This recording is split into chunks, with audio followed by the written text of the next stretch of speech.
Our panelists today are Darius Bost, Associate Professor of Black Studies and Gender and Women's Studies at UIC, Lindsay Marshall, who's Graduate Writing Specialist and Academic Advisor at the Graduate College, and Nadine Naber, who is Undergraduate Studies, Director of Undergraduate Studies and Professor of Gender and Women's Studies and Global Asian Studies at UIC. We're going to begin with a conversation that kind of is organized around a series of questions that the panelists were asked to kind of think about. And so let's start with the first question. Tell us about your writing practice. Tell us about why you write and how you write. And let's get a conversation started. So whoever wants to respond to that.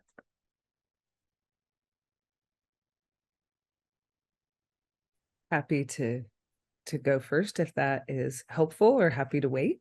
No, go ahead, jump in. Okay.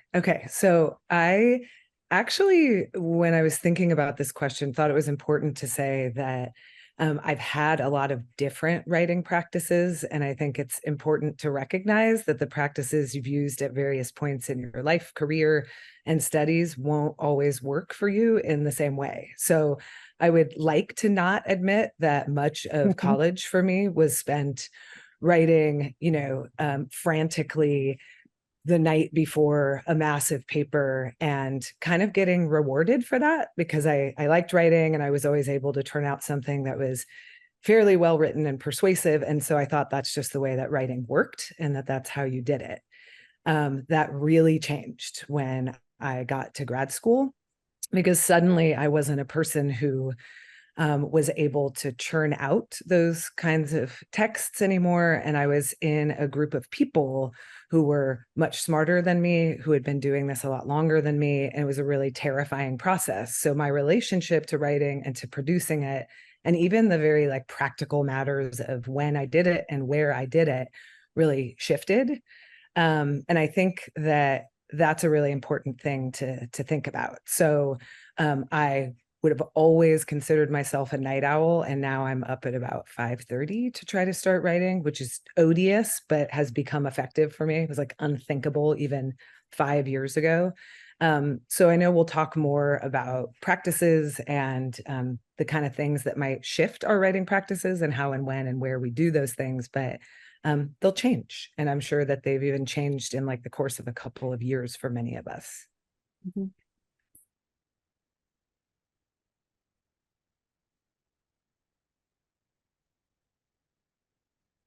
Other folks want to jump in? Oh, yeah. Hi, everyone.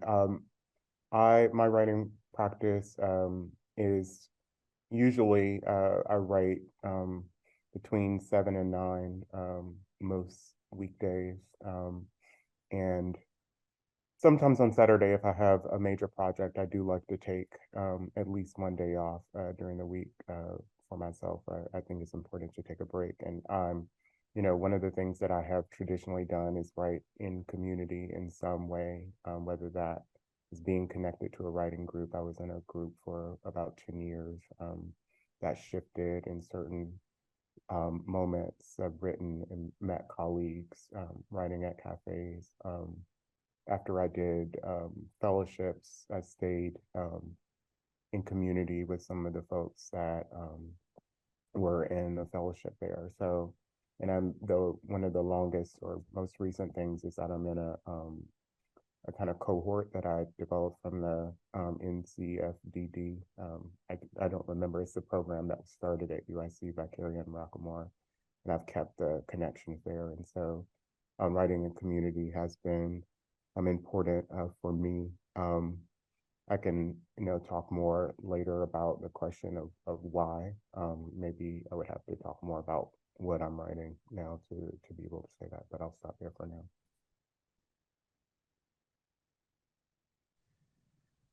Okay, I can chime in. I decided to talk about neurodiversity a bit. So I have ADHD, and all my ever since probably college, I can't write alone, and I can't write at home at all in a room by myself. or in my campus office. And I never really understood it until I came across this. So I have written everything in coffee shops with really loud noise around me. I can maybe write at with a friend at someone's home, but it's almost, not enough. And so I recently came across a term I wanted to share with you called body doubling. And some of you may have heard of it. It kind of draws on this neuro mirroring term that I came across. And it is where you can think about it for getting tasks done. But for me, it helped me understand how I write. And it is this idea of having other people in the same space as you. And this was in some literature about ADHD, but it was about how other people can serve as an anchor in the face of distraction. And it helps you feel more focused when you have another person in your space. And I think it's also somewhat, when I started thinking about it in feminist terms around relationality or interdependence, and this idea that you feel responsible for and to the other person. And because of that, you might be less likely to procrastinate or, start doing something else. So, I mean, I can just share a few more ideas about it because I think it's really interesting. So it's,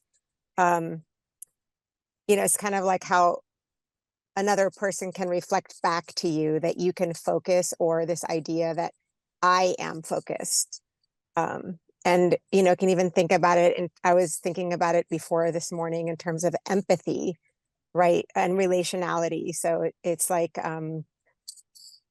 you want to get things done because you want to support the other person getting things done. And also, it kind of is, I think for me, it helps me calm my energy and the energy that's around me, by just knowing that there's this other person there. So yeah, so what I do is I have a few different text groups of people who work in coffee shops. And then I say, I'm going to go to this cafe today at, this time. And then whoever can join, we'll just go there and we'll just sit at the same table together.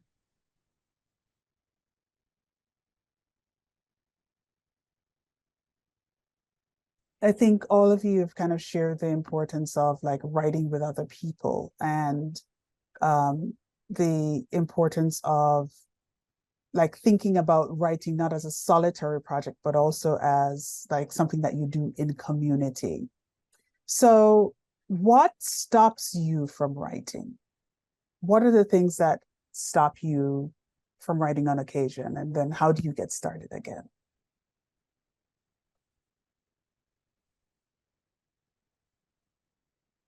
I can talk about two things. I think during the I don't even know if I can periodize it, but during the period where we were sheltering in place for the pandemic, I sort of lost my interest in writing. I didn't know what it was all for. And it was really hard for me because I had written a book about Black gay men who were, writing during the AIDS crisis, trying to leave something behind before their death. And I was just like, why is it that I can't write during this moment?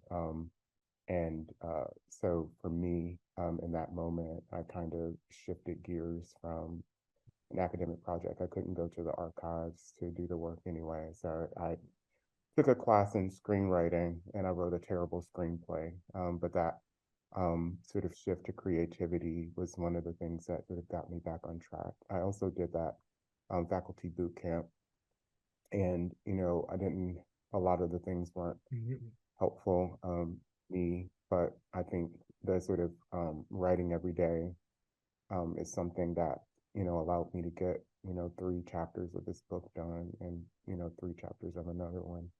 And also writing without necessarily having to reading less and writing more, and not always having to sort of like check everything before I'm writing. I get words on the page, and then I spend time after that just revising. So I think those are two things that help me get back on track, and also just being forced in certain ways. I was doing a fellowship and I had to share a paper with everyone, so I had to write something. And so like, I think those kinds of external pressures are also really important.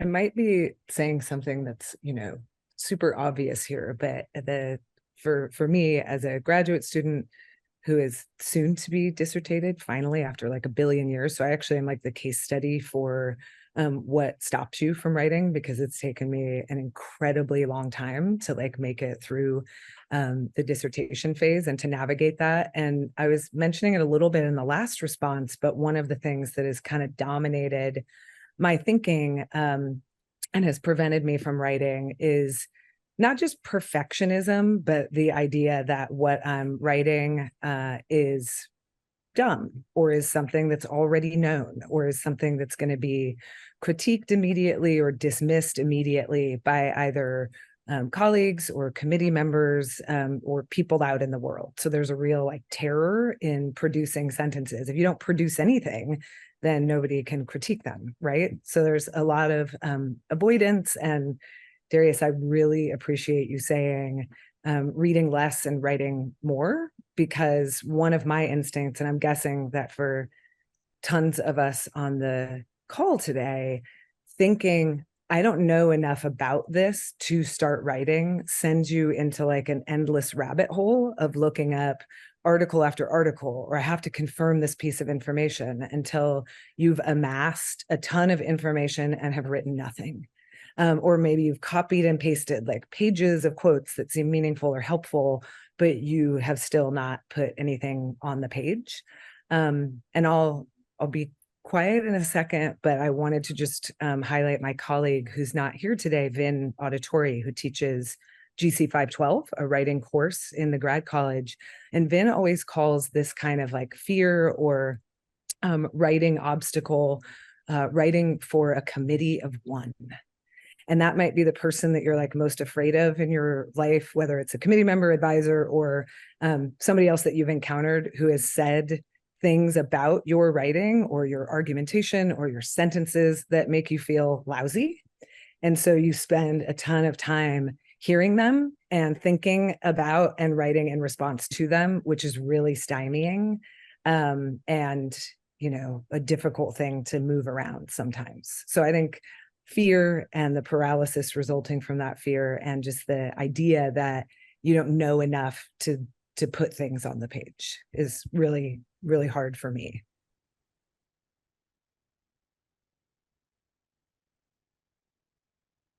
Yeah, I mean, I can respond to that too, because I'm now working on a project that's like it's not completely, but it's, I'm stretching myself. I'm both sort of moving from literary analysis to visual analysis, and I'm writing about, I'm trained as an Americanist, and now I'm writing about Jamaica and the UK. So I'm struggling with like not knowing enough. And I think for me, it's like part of the work is, trusting your ideas and why you sort of moved to this project. What's at the center of it for you?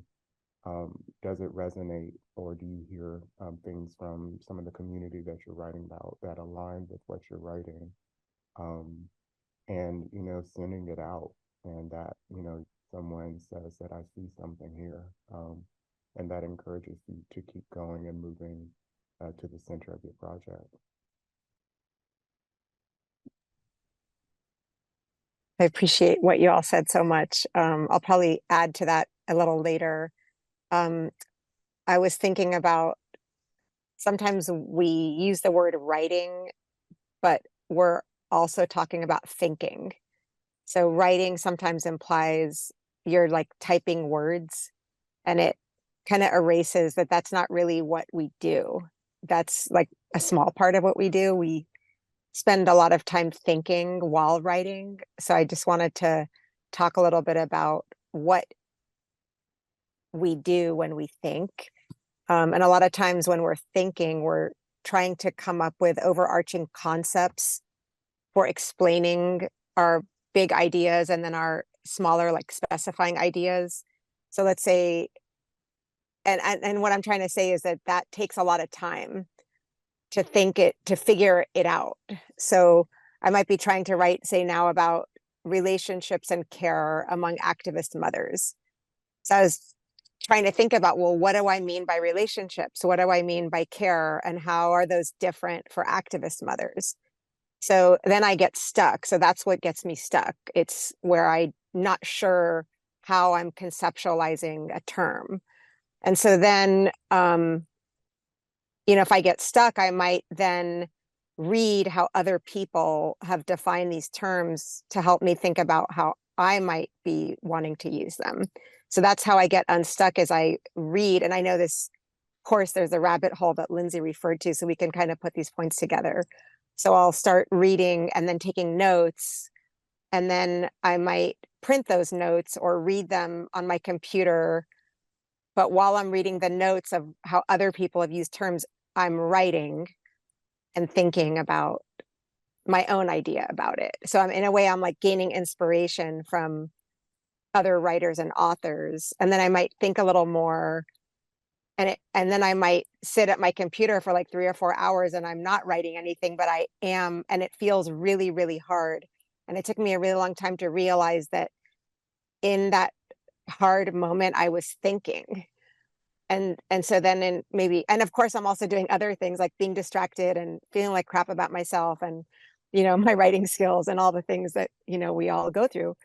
But then it might be a week later where I'm like, now I'm ready to write about this. And so at that point, maybe I came up with, and, we can talk about this later, another way that I might define the word. Maybe then I'll come up with an overarching concept for all these things I've been thinking about, like relationships, care, activism.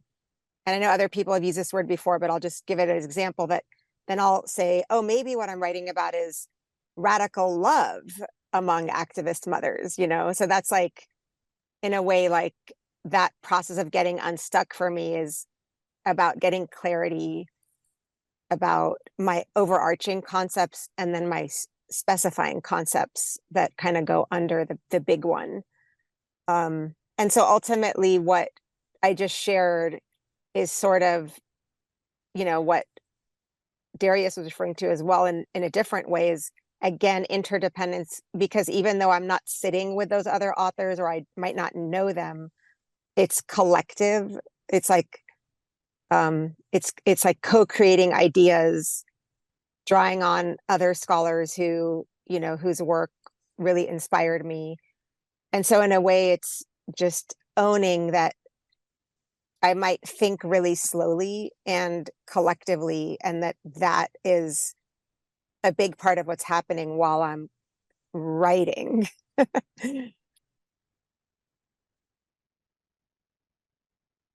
So thinking as writing, I think that's an important kind of framing to bring into the conversation, because I think often folks feel stymied when they're not putting words on a page. And the question I think that you're raising is like, how are you approaching the moment when you start to put words on a page?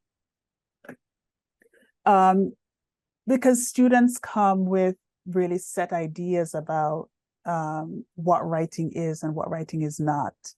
I imagine part of the conversations that you have with them is to get them to think about writing as process, thinking about how to deal with other people's ideas and how to use them as inspiration. So can you share 3 things that you tell your own students about writing for specifically academic audiences? But if your students are writing for other audiences, I think bring that into the conversation. But what do you tell your students about writing? Maybe I'll just go next, because it kind of piggybacks. Is that okay? So it kind of goes to what Lindsay was saying earlier. I was going to talk about and Natalie mentioned imposter syndrome. So I was going to mention that around writing for academic audiences and what I tell my students. And this is just like a pattern that I've noticed over several decades around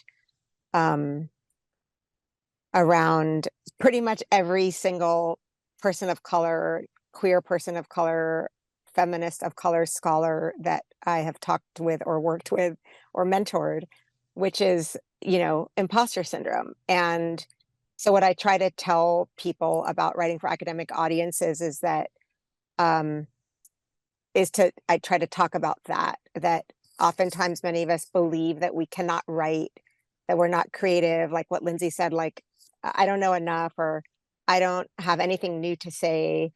But what's happening in that process is we're in a reactive writing mode. So it's like we're reacting to what we interpret others think about our writing. Like they're going to think that I have nothing new to say, for example. Like you said, the writing for one. And so in that process, we're suppressing our own, like, what do I think about something, or, and also acknowledging our capacity to be creative and that many of us have been thinking about the topic we're writing about for a really long time. And we have this like well of resources about, whatever it is that we're writing about. But so what I want to say about all this is that the conditions of academia academia creates the conditions for us to have imposter syndrome. I mean, it partly does. I'm sure it comes from many other things and it depends on the person. But the conditions of academic oppression I want to name here that, have many of us have consistently experienced this idea that we don't belong in academia, or we're not the real writers or theorists. And it could even be that we don't have access to resources needed to, do all this theoretical work or whatever it is. And so as a result, or just the inequity in access of resources can also shape these thoughts about our writing, or the blocks. And so, the one thing I want to say, which I think I already see it in the chat, is that if we have the sense that we're not alone, like let's say, Lindsay said imposter syndrome maybe, or Natalie said it, and then people in the chat said, oh, I feel that. If everyone or a lot of people feel that, it doesn't only mean that you're not alone. It also means the problem isn't you, that it's structural. And so I think it's important to talk about how, especially people of color, women and queer people of color have these long-standing histories of having our ideas scrutinized more than others. Various experience of academic violence that I'm not going to go into here, as so many people have written about, around. And so in that sense, what I try to talk to my students about is to notice the kinds of thoughts and feelings that we bring to our writing. It's kind of like, how do you show up to your writing? And in a way, it's like taking responsibility for integrating healing work and self, reflection, and as a practice into our writing, because these thoughts and feelings we have shape our writing destiny, or like where our writing's going to go. So, I mean, if I believe I can't write and I'm trying to write a book. So it's like, how are you going to write a book if you believe you can't write? And so, and then rather than saying that, oh, that's that's your fault, that you believe you can't write, it's more, okay, what are the conditions that produce that? And then what are the kinds of healing work, or how can I change my relationship to my writing? What responsibility can I take around integrating that into my academic work? So, and then I think so it's just this whole thing about second guessing ourselves. And then I have so much more to say, but I won't, because of the time, about, other things I would say to students about writing. And I'll just close by saying that another big piece, which is not connected directly to what I just said, is just about the power of naming our ideas. And I think that's really important. And I think that that's one of the ways that, women of color, et cetera, people, these certain positionalities in academia can kind of claim our power back, and by owning our analytics, owning our ideas by giving them names and then explaining them, which we can talk more about if anyone's interested. But I think that's one strategy for challenging this positionality where like we're giving our power away by allowing others to interpret our ideas or trying to interpret what others think of us. But how do you shift that so that we name and claim our analytic, like, radical love, like I was saying before, and I did not coin that term or anything. And sometimes we coin terms collectively. So I'm going to name that rather than just explaining something, with a long list of explanations, give it a name and then, show the reader how and why that's a viable concept for explaining the thing that you're writing about. So I do have a lot to say about owning and claiming our analytics as a way of like pushing back against imposter syndrome and the academic oppression.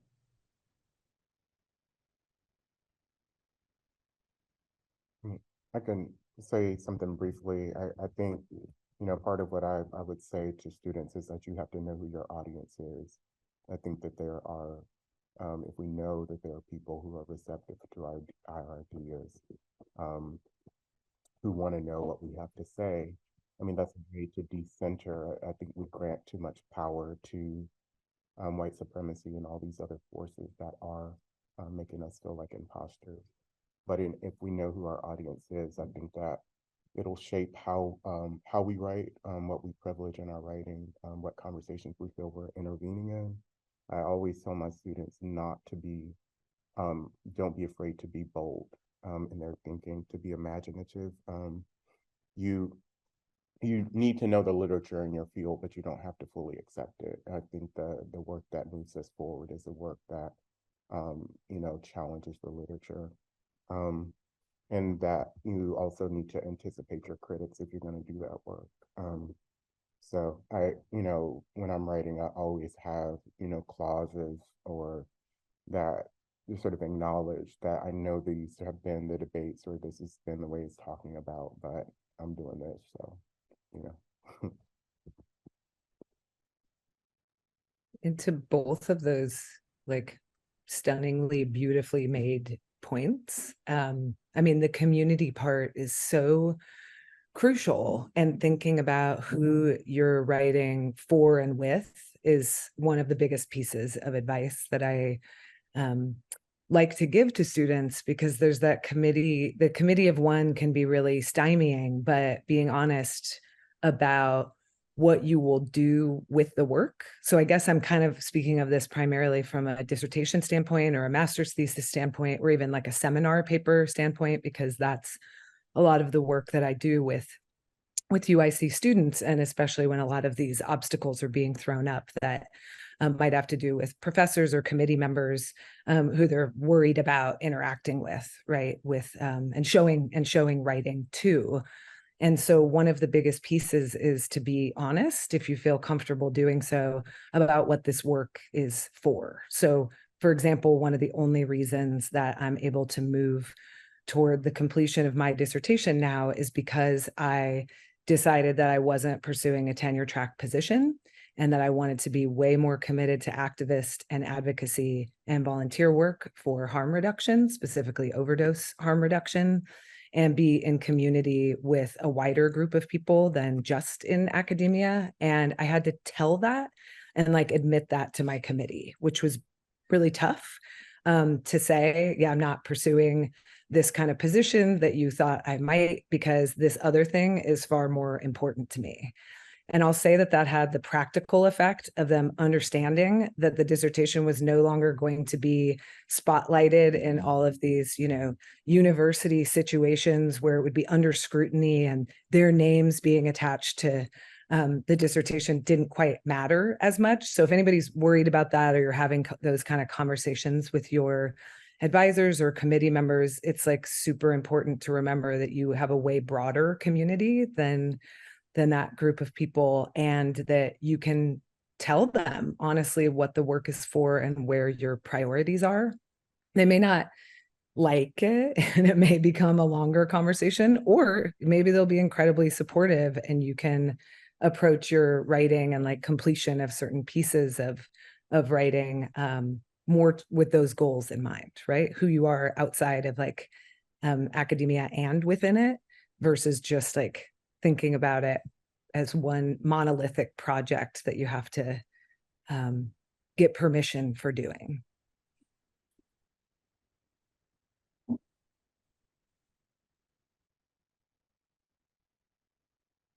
What's one And I piece? will acknowledge, Oh, right? I mean, just what you're saying. no, go ahead, Darius. No, I would just say, like, I will acknowledge that, you know, as graduate students or even as junior people, like, you have to, you have gatekeepers and sort of benchmarks that you have to make. But I just remember, like, you know, some of the reviews that I got on my first book were wanting me to write a different book, and you have to be sort of hold fast to your project and know this is what you want to do. And you know, the field always moves. It moves through trends, and I think you have to be sure and you know hold fast to what is your project. So.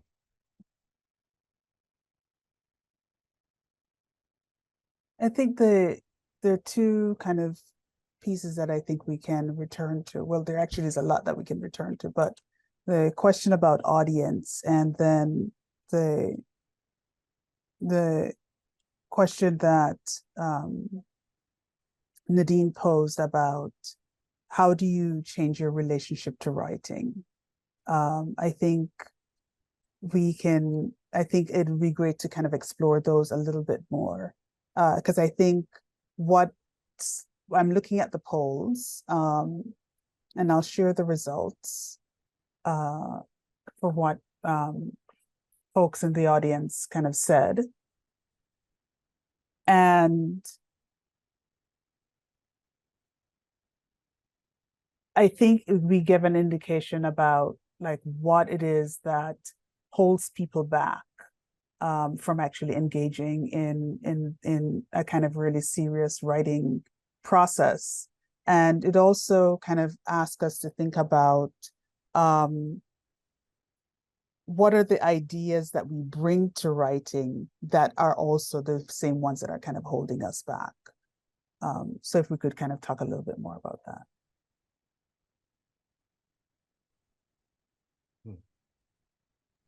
Natalie, what did you say right before? What do we bring to writing and what holds us back? What did Yeah, you what say are right the before ideas that? the ideas that we bring to writing are sometimes the very ones that are actually Got holding it. us Yeah. back. Okay. Yeah.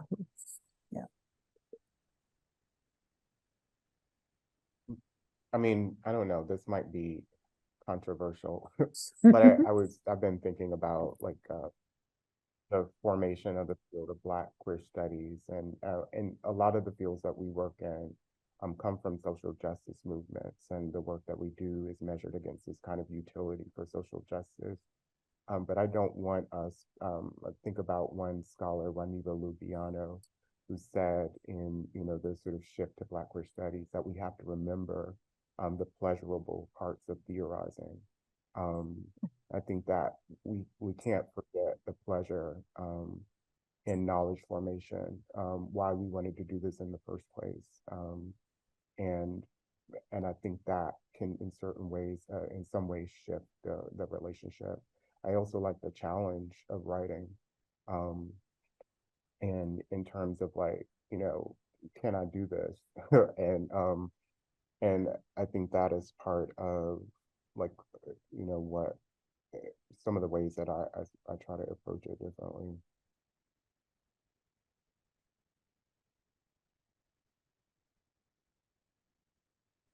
Natalie, I think maybe that dual, the thing that you bring to it that's also the difficult thing is like, this is beautiful.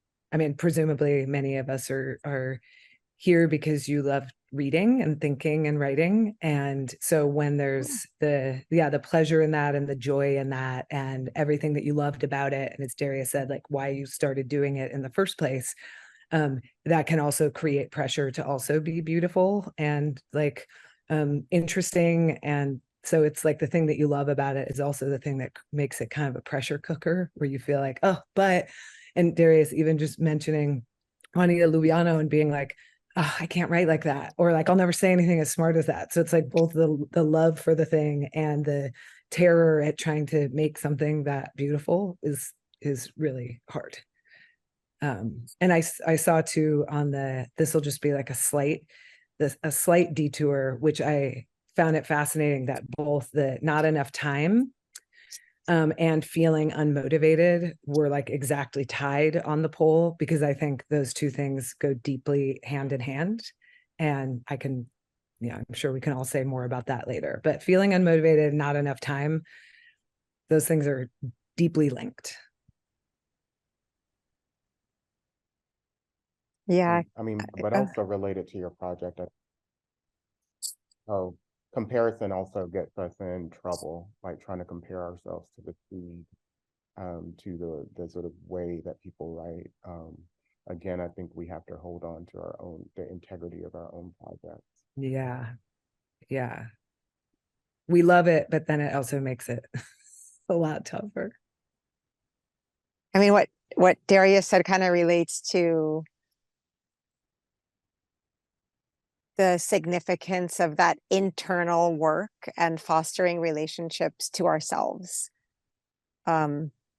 Because there's just been so much for a lot of us, there's been a lot of harm and damage when it comes to, like what we've been talking about, imposter syndrome, or, maybe the long-term effect of getting like that one comment in one class on a paper, or it could be more like many comments that are from gatekeepers who don't have the tools or skill set to evaluate the work or methodologies or ideas of people doing intersectional or interdisciplinary or research that doesn't align with the status quo or whatever you want to call it. So you have like gatekeepers sort of evaluating our work but they just either don't have the tools to even understand what we're doing, or they, depending on the situation, they could even be threatened by, their power and privilege could be threatened by, the kind of writing that someone might be doing. I mean, that's kind of taking it to another level, but, all kinds of things happen. I forgot where I was going with, the internal work, just to say that, I guess what I'm saying is integrating healing work with writing work in a way where, some of us do healing work. We might go to therapy or do meditation or listen to music or dance or whatever we do. But what I'm suggesting is integrating that with what's happening with our writing. So it's not like, it's kind of like academic therapy, I'm just joking, but, where you're exploring and engaging with what we've been talking about here, like the imposter syndrome. Well, what's behind that? What's the emotion behind that? What's happening with that? And so that we can then, release it. And that's kind of like the idea that it's a practice. It's not just a conversation. It might be part of your daily writing routine, right? To like look at what's going on with you and integrate that kind of whatever it is. That's why I'm not going to suggest, because it's different for everybody, what that might look like, into like, kind of like checking yourself, like how are you showing up to this space? I mean, there's so many strategies out there. Like one I think is really interesting. It's like you can track, one idea that I sometimes teach, it's like you track the thoughts and emotions that come up during like your work day. So let's say you get an email from someone in your department, or you're writing and you just start feeling down. So you kind of just start noticing what your own patterns are in relation to your writing. So you might then learn if you did that for a couple of days or a week and wrote it in your journal, you might notice that maybe there's a certain people, like every time these two people send me an email, I just start feeling like crap about myself, or my writing. And then you might realize that there's something going on there, why is what's coming up for me? So it's just putting in like a little extra to doing that work, because it is obviously, what we've been talking about on this panel is that it does shape our writing. And so then why wouldn't we integrate our emotions and our, experiences with whatever structural violence is into our writing process? And Nadine, that point about like checking in with yourself was a thing that I wrote down in much the same way that you would schedule a haircut, or right, which can be pleasurable, or like a dental appointment, which probably is not. It seems really helpful to schedule a time right on your calendar, whether that's every week, whether that's once a month, to check in with yourself about how you're feeling in response to your writing and how your writing process is working. So at the very beginning, I suggested that maybe your writing style or process might shift based on what's going on in your life, and that holding yourself to the same exact standard of, I need to have 8 hours and sit and write and produce 10 pages or whatever, crazy things we try to make ourselves do, may not be possible, and that your relationship will change to how you do the work and when and where, and checking in to see like what works for you. So Nadine knows not at home, like I need noise and people, and you may think that doesn't work for me, but that could change even in like a month. So scheduling a little time to check in, like a checkup on yourself, and to see how it's going, and really marking time for that, like in your calendar as you would for all sorts of other things. Because you might find like, yeah, I promised myself that I would write for 8 hours and I wrote for 30 and I feel terrible about myself. That's not necessarily that you need to be like self-flagellate and say that you screwed it all up and didn't do enough work and weren't disciplined enough. It might be that process is no longer working for you, and that there might be other factors that are like influencing your feelings and the way that you are thinking about your work. So I just love the idea of, I do think academic therapy is a good term. I do. Yeah, and I think we could have a whole other conversation about how to do that, and the different ways that academic therapy has freed up a lot of like writing space and a lot of writing energies. So what's one piece of writing advice that you don't really agree with? So there are lots of writing manuals, lots of ways that people come to this question about writing. And so I wondered what you thought about that question. So what's one piece of writing advice that you don't really agree with?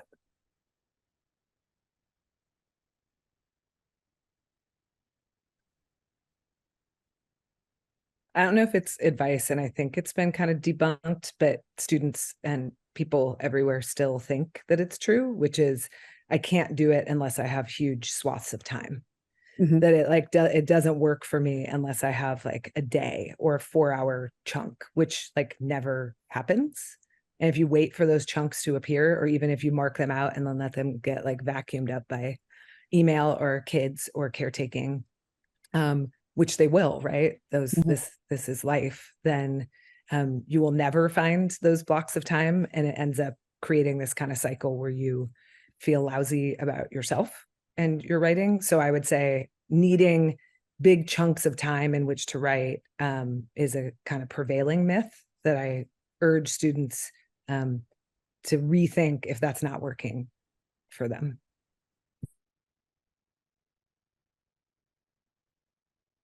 No, I think that you can't do it all the time, but there is, I just remember the program I did, and they were like, no binge writing.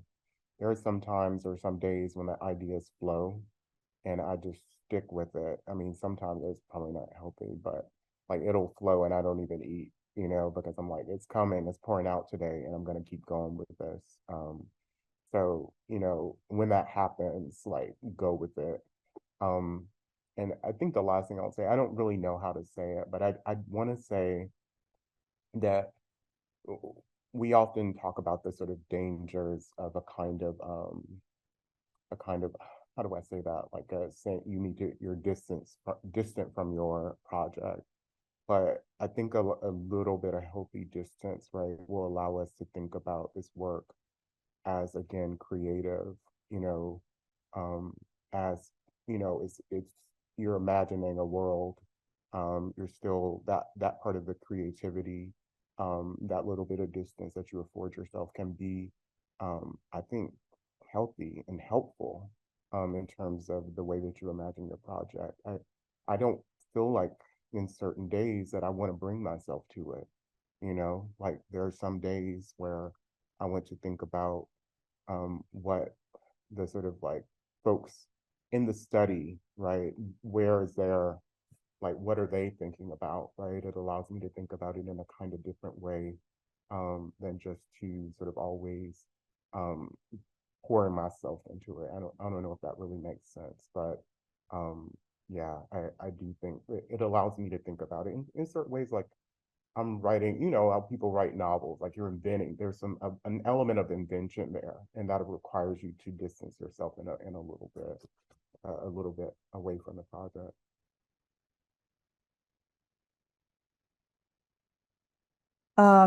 While we're moving to close, we have a few more minutes, but I'd like to do a second poll that kind of asks you to think about what is it that you need as an audience? What is it that you what do you need to support your writing practice? So go ahead, Nadine. Did you want to speak to that question? What's one piece of writing advice that you don't agree with? Well, I will just say that everyone has their own writing process that's probably related also to questions around like neurodiversity. And I just wanted to bring that up. I remember I used to beat myself up and this was a long time ago before there were conversations like this. Maybe when I was a student, like what this panel is for not being able to write like other people, like it could be anything, like if the dominant approach was you make an outline, for example, I could never use an outline. I used to have to just write all my thoughts in maybe like 50 pages. And I used to think that was, say, an essay. And then I learned over time when a mentor told me, maybe that's your process, that I would first have to write this thing. I don't know what it's called, bunch of ideas. And then I would open a new document. And after writing that really long thing with a whole bunch of ideas, then I would go to actually writing the essay. And that was my, my process that someone else might have as an outline. So I think that would just be an example of, right, that whatever you're already doing is probably your process. But what happens is if it's hasn't been like normalized as a writing process, then you might keep thinking that you're doing something wrong. And then that contributes and takes you down that rabbit hole we've been talking about I can't write or why can't I get there? But instead it's like shifting it to embracing whatever it is that you're already doing as your approach and like kind of just riding the wave of it. So really quickly, what is it, given all that we've talked about, what is it that puts you in the flow of writing? And this is a question that's coming from the audience. What encourages you to write? What's your writing inspiration right now?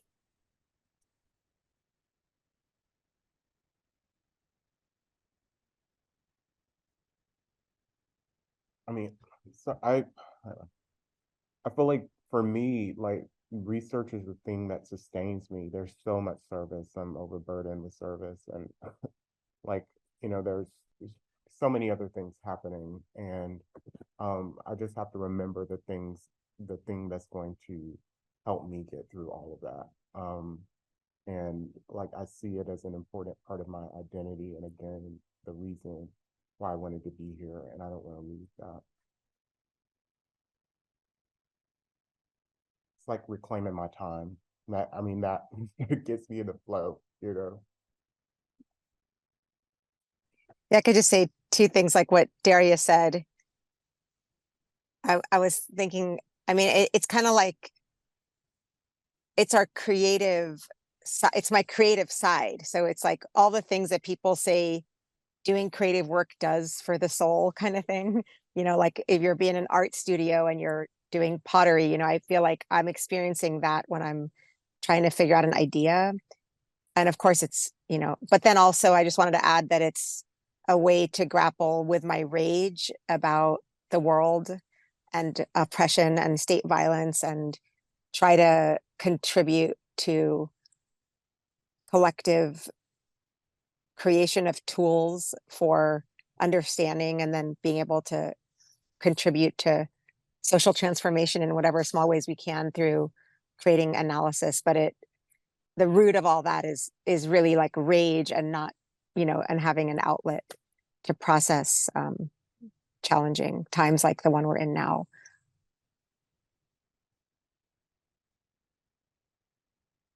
I kind of think about people that I love and that I assume love me back, and what they would say in response, to the work or the writing versus like all the other people I imagine. So it's like kind of the same thing that I've been saying from the beginning about expanding the notion of the committee of one. But yeah, I just think about like my dad or something and what he would say, and he would dig it. He would have some things to say, but I think about those faces versus the critics, which I get. You got to think about the critics to some degree and like rise to the occasion. But if it's stopping you to think about that first, then start from a place of more like power and comfort.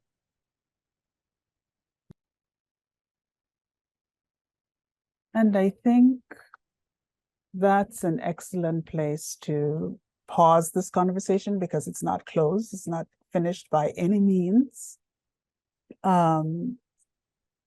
I just posted the polls from the second question.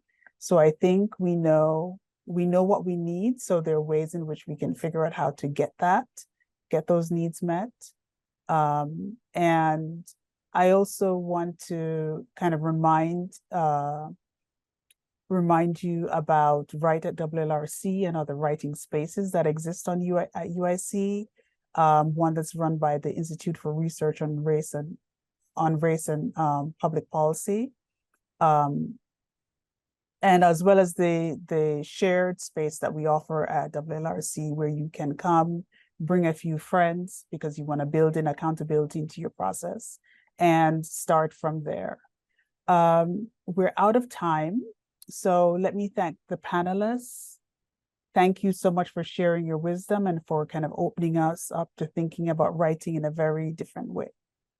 I also want to thank our audience members for showing up today. It's Friday morning, you had your cup of coffee. This is a necessary conversation, and thank you for being here and for sticking with us. We've shared lots of information in the chat. I'll hang around for a few minutes after we officially close, but thank you so much for being here, and see you again.